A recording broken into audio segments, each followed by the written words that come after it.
কিভাবে হঠাৎ শীত উধাও হয়ে যায়, কিভাবে শীতকালেও গরম হয়ে যায় আবহাওয়া, এখনটা যেমন হচ্ছে সব কিছুই বোঝা যায় স্যাটেলাইট ছবিতে।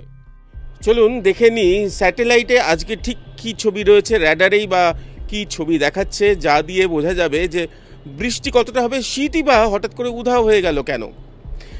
দেখুন স্যাটেলাইটে যে ছবিটা আপনারা দেখতে পাচ্ছেন তো যে উত্তর ভাগের যে মেঘ ছিল, যে আস্তরণ ছিল সাদা মেঘ, সেটা কিছুটা পূর্ব দিকে সরে এসেছে, অনেকটা আমাদের পশ্চিমবঙ্গের দিকে চলে এসেছে, ছত্তিশগড় ঝাড়খণ্ডের দিকে চলে এসেছে। ফলে এই যে উত্তরের হাওয়া, উত্তর দিক থেকে আসে ঠান্ডা হাওয়ার স্রোত, যেরকম দেখতে পাচ্ছেন ঠান্ডা হাওয়ার স্রোত আসছে।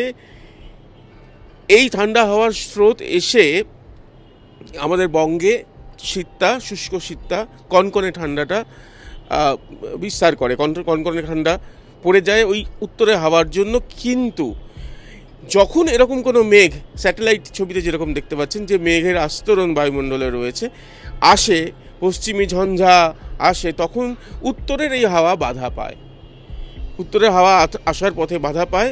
ফলে দক্ষিণ দিকের যে হাওয়া, দেখুন দক্ষিণ দিকে বঙ্গোপসাগর থেকে যে কিছুটা গরম হাওয়া, উষ্ণ হাওয়া, সেই হাওয়া উঠতে থাকে।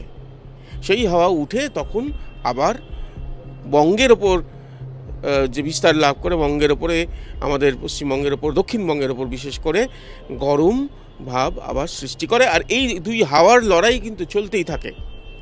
এখন স্যাটেলাইটে যেরকম ছবিতে দেখতে পাচ্ছেন যে মেঘ চলে এসেছে, অনেকটাই আমাদের কাছে চলে এসেছে, অর্থাৎ পশ্চিমবঙ্গের ওপর, যেটা কিছুটা দূরত্বে ছিল, গতকালও কিছুটা আগে ছিল, অর্থাৎ ম্যাপের উপরের দিকে ছিল, সেটা আস্তে আস্তে এই দিকে আসছে। এবং যদি অ্যানিমেশনে দেখেন তাহলেও দেখবেন যে হাওয়ার স্রোত কিন্তু উত্তর দিক থেকে, উত্তর পশ্চিম দিক থেকে এদিকেই রয়েছে।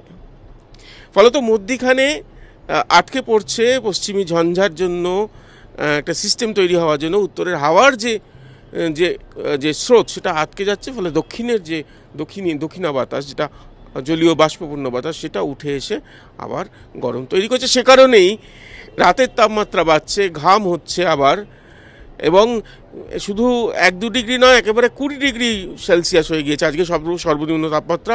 18-20 এবং আগামীকালও 18 থাকবে বলে এখনও পর্যন্ত জানা যাচ্ছে। ফলে বুঝতে পারছেন যে শীত হঠাৎ করে কেন উধাও হয়ে যায়, সেটা স্যাটেলাইটের ছবিতে ধরা পড়ে।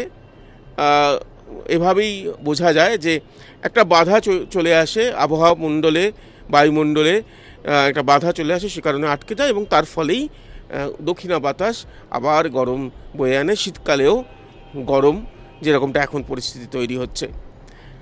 র্যাডারে এখনও পর্যন্ত কিছু দেখা যাচ্ছে না, র্যাডারের ছবি দেখতে পাচ্ছেন, র্যাডারে এখনও কিছু ধরা পড়েনি। নন্দন পালের সঙ্গে প্রীতমদার রিপোর্ট, TV9 বাংলা ডিজিটাল।